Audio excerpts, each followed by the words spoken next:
Hi అండి, welcome to SK channel. ఈరోజు princess cut front part ఎలా అటాచ్ చేయాలో చూపిస్తాను.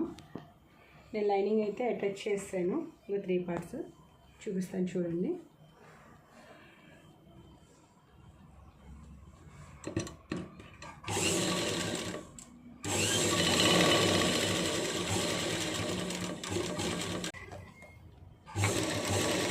ఇక్కడ షేప్ కరెక్ట్గా రావడం కోసం చిన్న కర్వ్ అయితే వస్తుంది.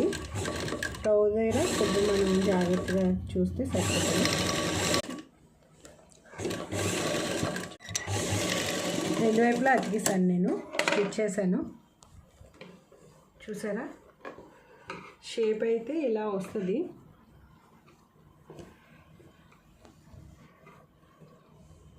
ప్రిన్సెస్ కట్ ఈ షేప్ ఎలా వస్తుంది అంటే ఇలా వచ్చి ఇక్కడ నొక్కి పెట్టి మళ్ళీ ఇలాగ స్ట్రైట్ కట్